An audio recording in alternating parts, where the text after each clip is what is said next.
Alors Richard Dauphin, c'est quoi Healthways? C'est quoi cette société? Alors Healthways, c'est un fournisseur indépendant de solutions d'amélioration de bien-être. Donc nous proposons des solutions globales pour améliorer le bien-être au sens santé et définition de l'OMS, à savoir pas uniquement l'absence d'infirmité ou de maladie, de manière générale.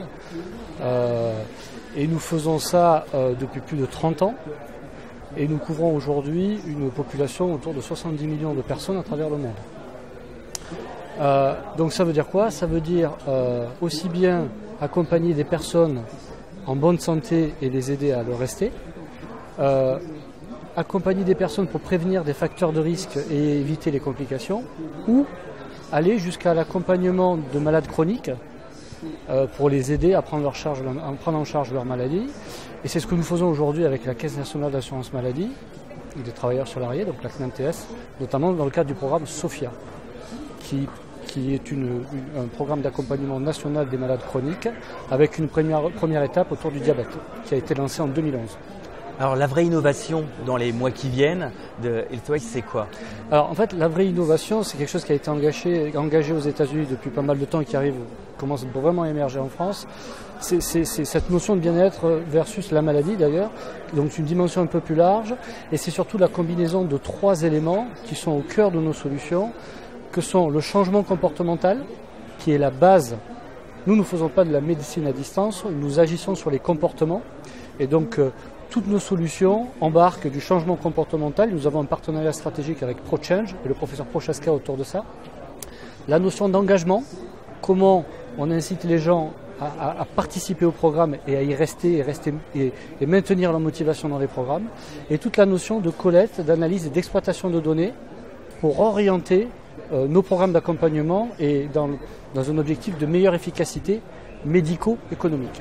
D'accord, alors l'impact en termes de soins sur le patient ou en termes de système de santé, sur cette fameuse réforme du système de santé, qu'est-ce qu'il pourrait y avoir? C'est sur le terrain de la prévention essentiellement, ce qui est le cas avec la CNAM et notamment le programme SOFIA.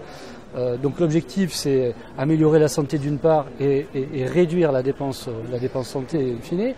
Et là, on est sur la maladie, puisqu'on est sur la personne diabétique en l'occurrence, dans un premier temps. Mais l'idée, c'est de prendre le sujet plus en amont avec de la prévention et d'agir très tôt sur les comportements pour éviter d'avoir des complications, d'avoir des hospitalisations et de générer des frais de santé. Après, pour les entreprises, et donc c'est quelque chose qui gagne les entreprises de plus en plus, c'est comment une entreprise, à travers ses complémentaires santé, par exemple, qui prennent de plus en plus de place dans le paysage de santé en France, propose des solutions innovantes pour que la santé au travail soit vraiment prise en compte et devienne finalement un vrai outil d'amélioration d'efficacité globale. Moins d'absentéisme, moins de présentéisme, à savoir on est au travail sans complications, donc on est plus engagé, plus productif, et puis des solutions intéressantes pour les employés, ça crée de la valeur, ça crée ça motive les employés, et ça réduit un peu le turnover, j'ai envie de dire. Vous étiez un petit peu pilote dans la relation santé-digitale, vous êtes depuis très longtemps dans l'univers. Est-ce que aujourd'hui, il semble que ce matching fonctionne bien? Oui. Est-ce qu'aujourd'hui, on sent vraiment que beaucoup de choses vont passer par là? De plus en plus, mais ça ne suffit pas, mais de plus en plus.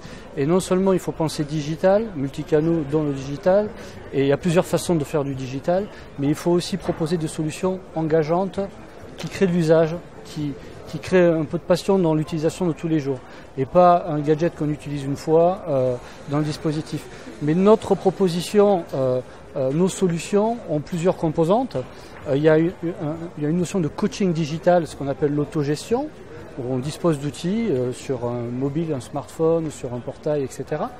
Et il y a aussi le coaching téléphonique, l'accompagnement téléphonique avec le centre d'appel. Historiquement, Healthways est opérateur de ces services. On dispose de plusieurs centres d'appel à travers le monde, dans lesquels se trouvent des experts dans des domaines en particulier. Ça peut être des diététiciens, des psychologues, des coachs sportifs, des infirmiers, des infirmières. Mais ce sont aussi des conseillers santé formés au changement comportemental et à l'entretien motivationnel. C'est-à-dire qu'il y a la composante de faire en sorte que les gens vont se prendre en main de plus en plus, et on s'appuie sur le changement comportemental pour ça, et le coaching téléphonique renforce cette dynamique-là en fait. D'accord. Est-ce que dans le développement de HealthOS en France, vous sentez des blocages particuliers? Quels seraient-ils si... Le processus de décision est assez long, donc on est sur des projets d'une certaine ampleur et on sent que tous les acteurs ont tendance un peu à s'observer pour le moment et j'espère que d'ici la fin de l'année des choses vont se concrétiser, mais clairement en un an on a vu vraiment les choses changer dans le paysage français et notamment poussé par toutes les complémentaires santé, les assureurs qui prennent vraiment le relais là-dessus et je pense aussi les entreprises qui demandent de plus en plus cette notion de santé en entreprise prise en compte dans le cadre des couvertures qu'elles proposent à leurs salariés.